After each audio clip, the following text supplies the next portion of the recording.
Hello everyone. So guys, newspaper में जो words meaning आते हैं उसका जो सीरीज है उसमें आज एक छोटा सा फ्रेज देख लीजिए। ये लिखा है कि डिसीजन रेस्ट्स विद और रेस्टेड विद। इसका हम इस्तेमाल कैसे करते हैं? मान लीजिए गाइस कि यहाँ पर आपके एक बॉस है, ये बॉस है और कोई भी डिसीजन लेना है, कोई भी फैसला लेना है, यानी कि आपका जो डिसीजन है, डिसीजन वो आपके बॉस पर निर्भर करता है। आप यहाँ पर कह रहे हो कि भाई देखो, कोई भी फैसला जो है वो मेरे बॉस पर निर्भर करता है कि वह वही लेंगे। तो इसको आजकल अखबारों की भाषा में या बहुत ही प्रोफेशनल इंग्लिश में हम बीच में डिसीजन के साथ रेस्ट वर्ड का यूज़ करते हैं। इसे या तो प्रेजेंट इंडेफिनिट में यूज़ करते हैं या पास्ट में दिखाने के लिए कि डिसीजन जो था वो उन पर निर्भर करता था या उन पर ही था, फैसले का जो दारोमदार था उन पर था, उसके लिए रेस्टेड का इस्तेमाल करते हैं पास्ट में। अब ये जो बॉस है इसकी जगह आपके फैमिली मेंबर्स हो सकते हैं, हो सकता है आपकी डिसीजन आपकी मम्मी के ऊपर हो। तो किसी ने बोला भाई क्या फैसला किया है, चलना है कश्मीर चलना है? बोला see I want but the final decision rests rests rests with my mother. Rest बोल दो तो रेट्स निकल जाता है। रेस्ट्स थोड़ा प्रेजेंट इंडेफिनिट प्रोनाउंस करना मुश्किल है। The decision rests with my mother, the decision rests with my husband, the decision rests with my family members। इसका मतलब कि जो डिसीजन है, जो फैसला है, वो मेरे परिवार पर है भैया, उन्हीं का आखिरी फैसला होगा। समझ रहे हैं? इसी को जब स्टोरी टेलिंग में करेंगे, पास्ट में करेंगे कि देखो उस वक्त मैं नहीं जा पाया, एक्चुअली जो डिसीजन था ना वो मेरे घर वालों पर था, उन्हीं को डिसीजन लेना था। The decision rested with my family members, they did not agree to this, that's the reason I could not go। ऐसे करके हम बात करते हैं। तो समझ में तो आ रहा होगा आपके। तो कभी भी आपको बोलना है कि देखो फैसला जो है वो तो उन पर निर्भर करता है, डिसीजन रेस्ट्स विद हिम। ठीक है, और देखिए, देखते हैं यहाँ पर कुछ सेंटेंसेस देखते हैं। जैसे देखिए, the decision rests with the manager. इसका मतलब है कि the manager currently has the responsibility to make the decision, यानी कि ये जो जिम्मेदारी है, फैसला लेने की जो जिम्मेदारी है वो किसकी है? वो मैनेजर की है। तो decision rests with the manager. तो डिसीजन से लेके और रेस्ट्स विद तक, ये जो फ्रेज है आप इसका इस्तेमाल ऐसे करेंगे। रेस्टेड में पास्ट हो जाएगा। The decision rested with the board last year, कि पिछले साल जो डिसीजन था भैया बोर्ड की थी। It mean the board had the responsibility for making the decision in the past. Got it? तो आप मेरे साथ इसको दोहराइए, एक सेंटेंसेस बनाइए, वीडियो को आप पॉज कर सकते हैं। सीखना है तो बोलना पड़ेगा कि भाई डिसीजन जो है वो मेरे पति पर निर्भर करता है। The decision rests with my husband, ये डिसीजन तो जी मेरी वाइफ पे निर्भर करता है। The decision rests with my wife. Sentences जोड़ सकते हैं कि वहां जाने का जो डिसीजन है, तो आप सेंटेंसेस खुद बनाएंगे। किसी ने बोला कि okay let's go there, no I can not decide right now because the decision rests with my family members. ठीक है, तो अगला देखें, पहला डन है। दूसरा है, इसे हम बोलते हैं स्टेक अ क्लेम। ये जब मैंने बिजनेस इंग्लिश शुरू किया था तब भी मैंने स्टेक अ क्लेम सिखाया था। अखबारों में भी बहुत आता है, तो अखबारों के माध्यम से भी, इस सीरीज के माध्यम से भी देखते हैं। होता क्या है, stake a claim means to assert और डिक्लेयर ऑनरशिप राइट्स। मान लीजिए कि ये जमीन आपकी है, तो आप ये दावा करते हो कि जमीन मेरी है। तो दावा करने को आप असर्ट बहुत जोर से कहते हो, आप डिक्लेयर करते हो मैं ही मालिक हूं जी, इस पर मेरा हक है जी। आप अपने ऑनरशिप का दावा करते हो, आप उस पर मालिकाना हक दिखाते हो, आप अपना अधिकार दिखाते हो। इट मीन्स कि आप वहां पर स्टेक अ क्लेम बोलेंगे। स्टेक जो वर्ब है आप इसका इस्तेमाल करें। तो I stake a claim to this property, इस प्रॉपर्टी पर मेरा हक है, मेरा दावा। आई स्टेक अ क्लेम मतलब मैं ये दावा करता हूं कि ये मेरा है। देखिए, यानी कि to claim ownership of something. He staked a claim, इसका पास्ट टेंस क्या हो जाएगा? स्टेक्ड हो जाएगा। He staked a claim to the land in the new territory. उसने नए टेरिटरी में जो ज़मीन का एक टुकड़ा था उस पर अपना दावा ठोका। दावा किया मतलब उसने ये दावा किया कि मैं ऑनर हूँ। तो कोई भी चीज़ आपकी है, आप उस पर दावा करते हो, आप कहते हो कि नो मैं दावा करता हूँ कि ये चीज़ मेरा है, I stake a claim to this.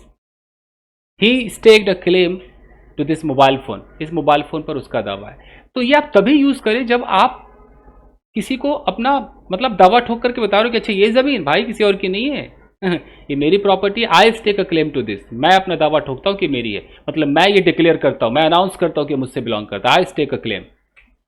इस तरीके से यूज़ करते हैं। क्लियर? दो वर्ड्स हो गए। फिर से देख लीजिए, दोहरा लीजिए।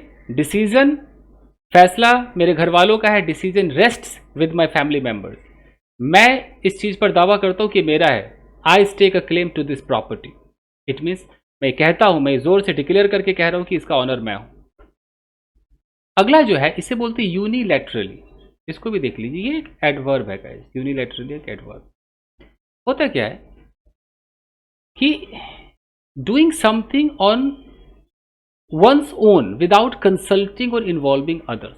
मान लीजिए कि यहां पर एक लड़की है, एक लड़की है, इसने अपने फैमिली मेंबर्स से कोई कंसल्ट नहीं किया, कोई राय विचार नहीं किया, और इसने फैसला कर लिया कि मुझे शिमला जाना है या मुझे गोवा जाना है। किसी से कुछ पूछा नहीं, इसने फैसला कर लिया कि मुझे बिजनेस स्टार्ट करना है, किसी और से कोई राय विचार नहीं लिया। तो ये जो इसका फैसला था ना, ये इसने यूनिलैटरली लिया।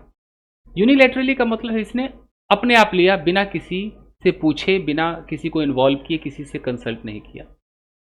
Means it refers to actions taken by one person और पार्टी अलोन। अलोन अगर आप कोई फैसला करते हैं, विदाउट द अग्रीमेंट, इनपुट और कॉपरेशन ऑफ अदर्स।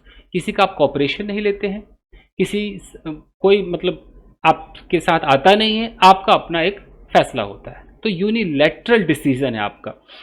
अगर आप इसको एडजेक्टिव में बात करेंगे तो आप कह सकते हो कि this is my unilateral decision, मेरा इकलौता एक मेरा ही फैसला है, या I have taken this decision unilaterally, मैंने खुद ये फैसला लिया है। कैसे, देखिए एग्जांपल्स देखते हैं। अगर यहां पर लिखा है कि the company made a unilateral decision to increase prices, तो डिसीजन मेरा नाउन है, उससे पहले यहां पर यूनिलैटरल आया है, ये क्या है? ये एडजेक्टिव है ना, यूनिलैटरल डिसीजन।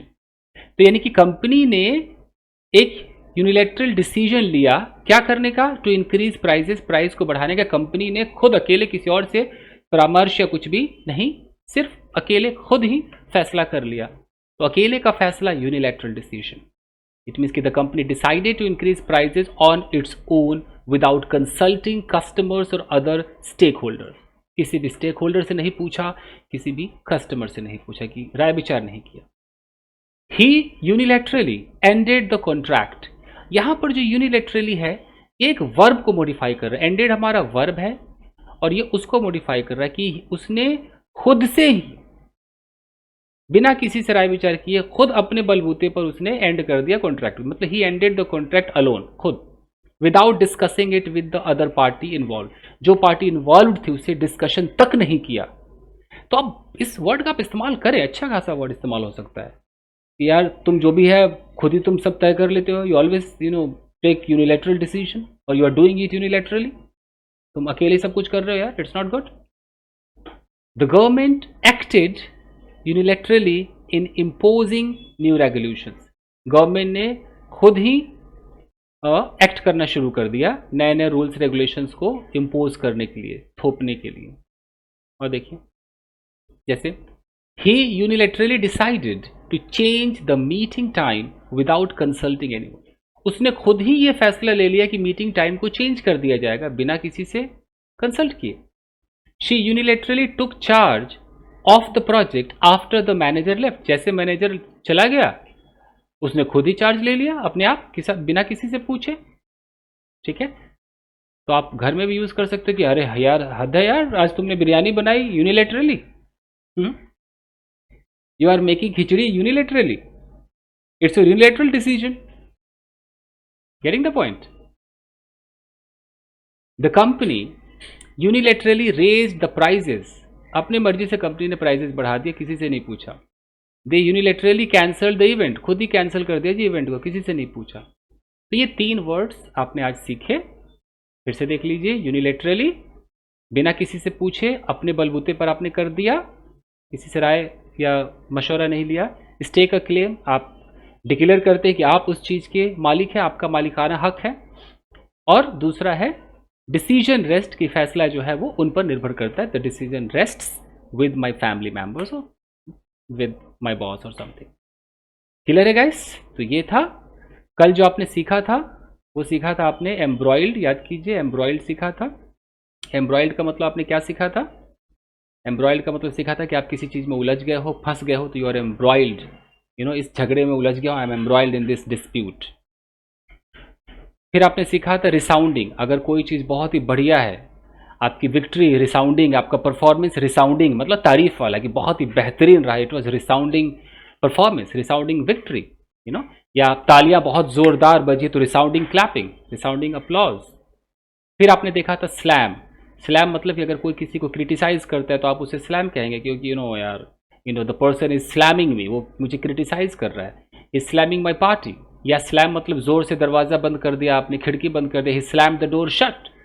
ये सब हमने कर लिया गाइस। तो thank you very much, video को लाइक कीजिए, बहुत कुछ आपको मिलेगा। थैंक यू गाइस, मिलते हैं। जब व्यूज़ कम आते हैं तो वीडियोज़ नहीं बनाता हूँ, अगर व्यूज़ ठीक ठाक आएंगे तो मैं सीरीज चालू रखूँगा। Thank you.